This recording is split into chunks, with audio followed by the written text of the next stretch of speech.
Bonjour, dans cette vidéo, on va voir la notion de nombre premier entre eux, pas confondre avec nombre premier. Alors, deux nombres entiers sont premiers entre eux lorsque leur seul diviseur positif commun est 1. On va, on va voir un exemple avec 8 et 12. On va s'occuper des diviseurs positifs de 8, c'est 1, 2, 4 et 8. Et puis les diviseurs positifs de 12, ce sont 1, 2, 3, 4. 4 fois 3, 12, donc 2 fois 6, 12, et puis 12. Alors, est-ce qu'il y a des diviseurs communs à 8? Oui, vous avez 1, 2 et 4 diviseurs positifs communs à 8 et 12. D'ailleurs, le plus grand d'entre eux, c'est ce qu'on appelle le PGCD. Le PGCD de 8 et 12, c'est 4. Donc c'est le plus grand diviseur commun de 8 et 12. Et ça prouve que 1, c'est pas le seul diviseur, donc 8 et 12 ne sont pas premiers entre eux.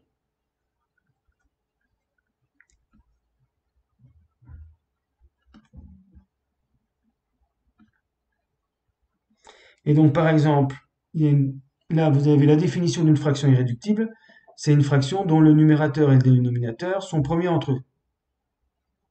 Et toute fraction peut s'écrire sous forme irréductible. Là, 8 et 12 ne sont pas premiers entre eux. 8 sur 12, ce n'est pas une fraction irréductible.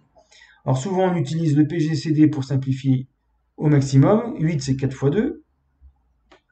Et 12, c'est 4 fois 3. Et donc, je peux simplifier par 4. En fait, j'ai divisé 8 par 4 pour donner 2. 12 divisé par 4, ça donne 3. Et en utilisant le PGCD, je suis sûr de tomber sur une fraction irréductible. Maintenant, 2 et 3 n'ont pas de diviseur positif commun autre que 1. Ils sont premiers entre eux. Ça, c'est ce qu'on appelle une fraction irréductible.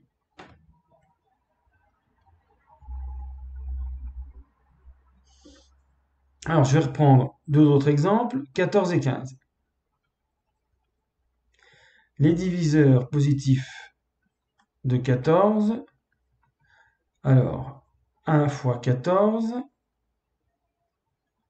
et puis 2 fois 7. Donc 1, 2, 7, 14. Les diviseurs positifs de 15. 15, c'est 1 fois 15. 3 fois 5, et il n'y en a pas d'autres. Voilà, les diviseurs positifs de 15.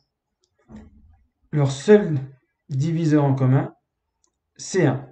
Donc, 14 et 15 sont premiers entre eux. Et donc, la fraction 14 sur 15, on ne peut pas la simplifier, elle est déjà irréductible.